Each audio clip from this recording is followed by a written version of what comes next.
Heading पहले ही यहाँ पे मेंशन है, प्रकाश क्लास 10th। और प्रकाश की डिफिनीशन को समझने से पहले उसके बारे में कुछ तथ्यात्मक चीज़ें जान लेना बहुत ही ज़रूरी है। और जब प्रकाश की परिभाषा की बात होगी तो उसकी उस तथ्यात्मक शब्दों को पेश कर देना ही एक प्रकार से परिभाषा का निर्माण हो जाता है। जैसे कि कोई अगर पूछ दिया आपसे कि प्रकाश है क्या, तो इस आप प्रकाश के बारे में जो तथ्यात्मक जानकारी होगी आपकी, वही अगर आप बोल दोगे तो परिभाषा हो जाता है। और जब आप किसी को उस तथ्यात्मक बातों को बताने पे जो उसके दिमाग में एक इमेज क्रिएट होगा, तो दोबारा जब भी प्रकाश का शब्द पड़ेगा तो आपको उन सब चीज़ों का जो मेंशन किया गया होता है, आपको तथ्यात्मक शब्दों के द्वारा वो उसके दिमाग में पहले ही आ जाती है। जैसे एक एग्जाम्पल के तौर पे देखा जाए कि प्रकाश है क्या, तो इसका पहला तथ्यात्मक पॉइंट दे देना कि प्रकाश एक विकिरण ऊर्जा है। प्रकाश एक विकिरण ऊर्जा है जो विद्युत चुंबकीय तरंगों के रूप में चलती है। दूसरा पॉइंट क्या कर देना, ये स्वयं अदृश्य है। ये क्या है? स्वयं अदृश्य है। ये स्वयं तो अदृश्य है लेकिन वस्तुओं को दिखाने में काफ़ी हमें सहायता प्रदान करता है। जब जैसे कोई कमरा अंधेरे से भरा पड़ा हो, अगर आप उसमें टार्च जलाते हो तो हमें प्रकाश नहीं दिखाई देती, उस कमरे की हर एक वस्तु दिखाई देने लगती है जो कि वहाँ पर उपस्थित होती है। तो प्रकाश स्वयं नहीं दिखता है मुझे, लेकिन वस्तुओं को देखने में जो है काफ़ी सहायता प्रदान करता है। तो ये क्यों करता है? क्योंकि ये हमारे आँखों को संवेदित करता है। तो यहाँ पे जो तीसरी पॉइंट लिख देना, ये हमारी आँखों को संवेदित करता है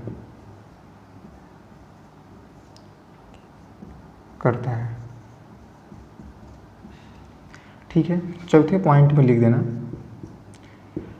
ये तरंग जैसा है, मतलब प्रकाश क्या है? एक विकिरण ऊर्जा है जो विद्युत चुंबकीय तरंगों के रूप में चलता है। दूसरा क्या? स्वयं अदृश्य है लेकिन हमें वस्तुओं को दिखाने में सहायता प्रदान करता है। तीसरी बात है कि हमारी आँखों को संवेदित करता है, जिसके कारण हम वस्तुओं को देख पाते हैं। चौथा क्या है? चौथा आप लिख दो, इसकी स्पीड जो होती है, इसकी स्पीड होती है 3 × 10⁸ मीटर प्रति सेकेंड। और पांचवा गुण में भी कुछ लिख दो कि इसकी जो तरंग दैर्घ्य होती है वो होती है 3900 एंगस्ट्रॉम से ये होती है 7800 एंगस्ट्रॉम के बीच में होती है। और एक एंगस्ट्रॉम किसके बराबर होता है? 10⁻⁻10 मीटर के बराबर होता है। और ये जैसा कि एंगस्ट्रॉम क्या है, ये एक मापांक है, जो दूरी का मापांक होता है, वो छोटी इकाई है दूरी की। और देखना, ये चीज़ें तो आप जान गए हो, इसके बारे में कुछ और जान लेना बहुत ही ज़रूरी है। और जब आप परिभाषा किसी को बोलो उसका, तो इन्हीं पॉइंट्स का मेंशन कर देना ही एक परिभाषा बन जाती है। और सभी बातों को बोलना ज़रूरी नहीं है, जो चीज़ें याद हो, अगर 3-4 पॉइंट भी अगर याद हो, अगर आप बोल दो तो परिभाषा जो है पूर्ण रूप से तैयार हो जाती है। और एक और बात है जो है, इसको जान लेना बहुत ही ज़रूरी है। जैसे छठा पॉइंट जो आप लिखना चाहोगे प्रकाश के बारे में, कि जो इसकी तीव्रता होती है, ये प्रकाश की जो इंटेंसिटी जिसको बोलते हो आप, ये इसकी तीव्रता जो होती है इसके तेज को प्रदर्शित करती है। कि जैसे लाइट कितना तेज़ है, कितना डाउन है, ये इसकी तीव्रता पे निर्भर करती है। जैसे कितना तीव्र है प्रकाश, कितना तीव्र है, कितना डाउन है, ये इसकी तीव्रता पे डिपेंड करती है। और इसका जो रंग है इसके वेवलेंथ पे डिपेंड करती है, तरंग दैर्घ्य पे डिपेंड करती है। ये आप समझने की कोशिश करना कि जो जैसे प्रकाश डाउन है या फिर तेज़ है, बोलते हैं ना कि प्रकाश बहुत तेज़ है। बहुत तेज़ का मतलब क्या हो गया? उसकी आवृत्ति क्या है? आवृत्ति तेज़ है। इंटेंसिटी बड़ी हो, मतलब इंटेंसिटी बड़ा होगा तो लाइट भी क्या होगी? बड़ी होगी। बड़ी का मतलब यहाँ पे सेंस ये है कि तीव्र होगा। और यही अगर उसके कलर के बारे में कौन डिसाइड करता है कि प्रकाश की कौन सा कलर है? ये वेवलेंथ पे डिपेंड करता है, ये तरंग दैर्घ्य पे निर्भर करता है, जिसको आवृत्ति बोलते हो, आवृत्ति। तो ये एक 7वां बात भी अपने दिमाग में डाल लो कि ये क्या करता है, तेज या मंद, ये जो होती है ये तीव्रता पर डिपेंड करती है, ये प्रकाश तेज है या मंद है।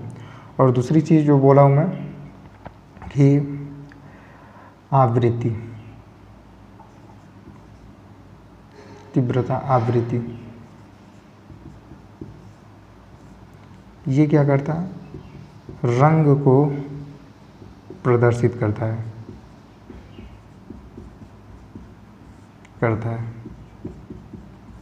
ठीक है।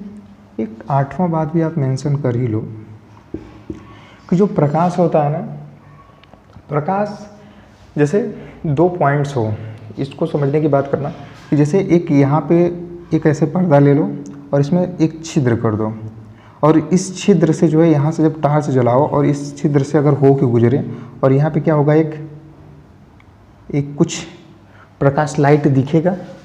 दूसरी चीज़ है, अब एक यहाँ पे प्रकाश का स्रोत ले लो, इसको S1 स्रोत मान लो, इसको S2 मान लो।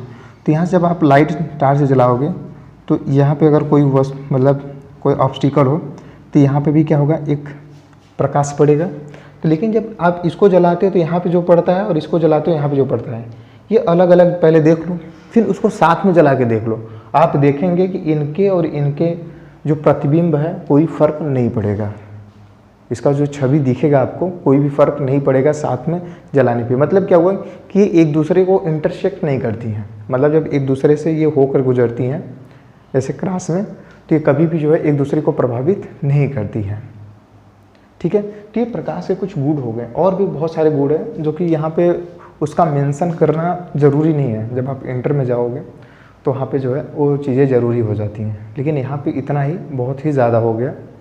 तो जब आप प्रकाश के बारे में बोलो तो इतना बोल देना ही अपने आप में बहुत बड़ी परिभाषा हो गई। अगर आप 60 में बोलना चाहते हो, जो आपको याद है, 3 पॉइंट याद है, 3 पॉइंट मेंशन कर दो, 4 पॉइंट याद है, 8 अगर पूरा याद है पूरा का पूरा कर दो।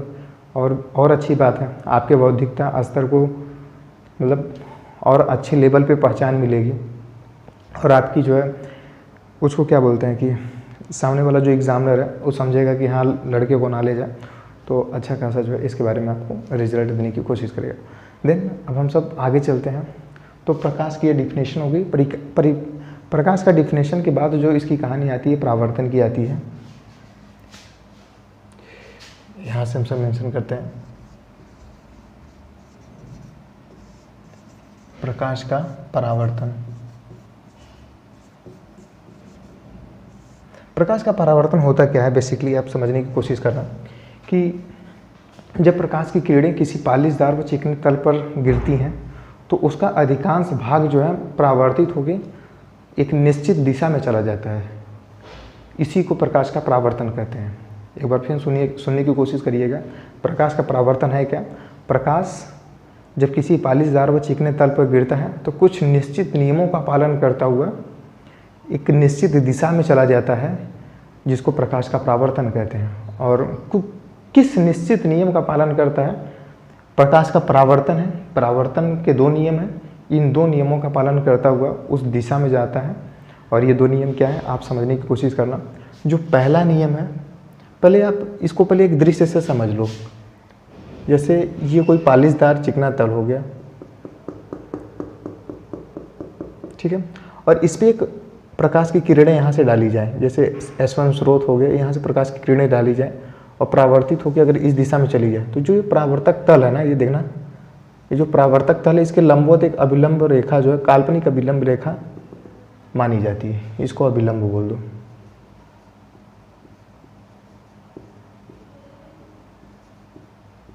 अभिलंब। और ये क्या हो गया, ये प्रकाश की किरणें इधर से आ रही हैं तो इसको आपतित किरण।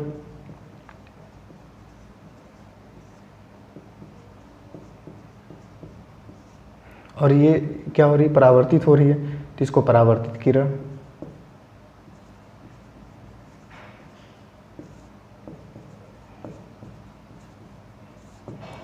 अब देखना, पहला नियम जो बोलता है यहाँ पे इसका, पहला नियम ये बोलता है, पहला नियम बोलता है कि आपतित किरण तथा अभिलंब के बीच बना कोण मान लो आई है, परावर्तित किरण तथा अभिलंब के बीच बना कोण आर है। तो ये आई सदैव कोण आर के बराबर होता है। मतलब आपतित किरण परावर्तित किरण ना, ये हो गया। तो आपतित किरण अभिलंब के साथ जो कोण बनाएगा, परावर्तित किरण जो अभिलंब के साथ कोण बनाएगा, वो आपस में क्या होंगे, बराबर होंगे। तो इसका मतलब है आपतन कोण सदैव परावर्तन कोण के बराबर होते हैं। आपतित किरण के साथ जो कोण बना उसको आपतन कोण बोलते हैं, जो परावर्तित किरण के साथ बना कोण होता है उसको परावर्तित किरण बोलते हैं। तो आपतन कोण सदैव परावर्तन कोण के बराबर होता है। तो ये इसका फर्स्ट नियम हो गया। दूसरी बात हो गई कि दूसरा जो इसका नियम है, आपतित किरण, परावर्तित किरण तथा अभिलंब तीनों एक ही तल में होते हैं। एक ही तल में मतलब किसी एक प्लेन में होते हैं। आप समझने की कोशिश करना, बच्चों को यही समझ में नहीं आता कि प्लेन और तल क्या होता है। जैसे कागज़ ले लिया जाए, कागज़ इतना पतला होता है, जब उसके किसी एक पॉइंट पे मतलब प्रकाश डालो और उसी कागज़ में से होके अंदर जाए तो एक प्लेन हो गया। उसी प्लेन से ही जो है, जैसे ये एक बुक हो गया, सपोज करना है, जैसे ये एक पतला सा जो है पन्नी है, ये क्या है, एक प्लेन है। तो प्रकाश की किरणें इसी में से होके गुजरे हैं, इसी प्लेन में से होके गुजरे, मतलब उस प्लेन की बात करते हैं कि आपतित किरण, अपवर्तित किरण तथा अभिलंब तीनों एक ही तल में होते हैं। तो ये हो गया इसका दूसरा नियम। तो यहाँ पे हम सब दो चीज़ों को जाने हैं, प्रकाश और प्रकाश के परावर्तन के बारे में। तो प्रकाश क्या है? प्रकाश एक विकिरण ऊर्जा है जो विद्युत चुंबकीय तरंगों के रूप में चलती है। दूसरी पॉइंट में अगर आप लिखना चाहो, या फिर दूसरा जो है जो सेंटेंस लिखना चाहो कि प्रकाश स्वयं अदृश्य है लेकिन हमें वस्तुओं को देखने में मदद करती है। तीसरा यह है कि प्रकाश हमारी आंखों को संवेदित करता है जिससे हम वस्तुओं को अच्छे से देख सकते हैं। चौथी बात क्या है कि स्पीड, जो प्रकाश की चाल होती है 3 × 10⁸ मीटर प्रति सेकेंड होती है, अर्थात 1 सेकेंड में 1 लाख किलोमीटर की दूरी तय करती है प्रकाश। और जो इसकी तीव्रता है ये इसके तेज और मंद स्थिति को प्रदर्शित करता है।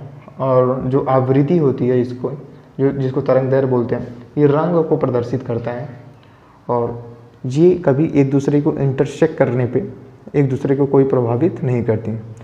और जो आगे अगली हेडिंग है प्रकाश का परावर्तन। प्रकाश के परावर्तन के दो नियम हैं, आपतन कोण सदैव परावर्तन कोण के बराबर होता है। दूसरा जो होगा कि आपतित किरण, परावर्तित किरण तथा अभिलंब तीनों एक ही तल में होते हैं। ठीक है, तो ये प्रकाश का परावर्तन हो गया। अब आगे एक और हेडिंग है उत्क्रमणीयता, प्रकाश की उत्क्रमणीयता।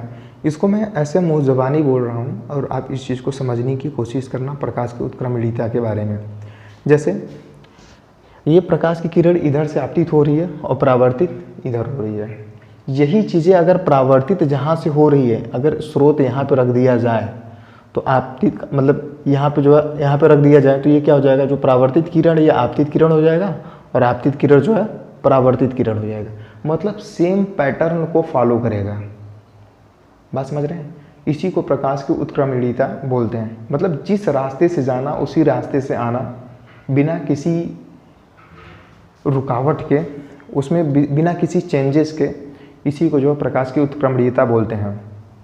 ठीक है, जैसे कोई पिक्चर हो गई, कोई फिल्म चल रही है और फिल्म आगे बढ़ रही है, फिर उसके बाद उसको रिवर्स करना, फिर पीछे से आना जो है वो क्या हो गई, उत्क्रमणीयता हो गई।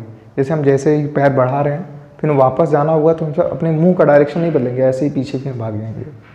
तो इसी को जो है मतलब उत्क्रमणीयता बोलते हैं, सीधी सी भाषा में अगर आप समझने की कोशिश करो तो। सो अगले सेशन में हम इसके आगे पढ़ेंगे। So thank you so much watching my video and please like and subscribe my channel, क्योंकि ये अभी हाल ही में बनाया गया है, बहुत ज़्यादा इसके सब्सक्राइबर और व्यूवर नहीं है। अगर आपको पसंद आए तो आप सब्सक्राइब कर देंगे ताकि हमारे आगामी वीडियो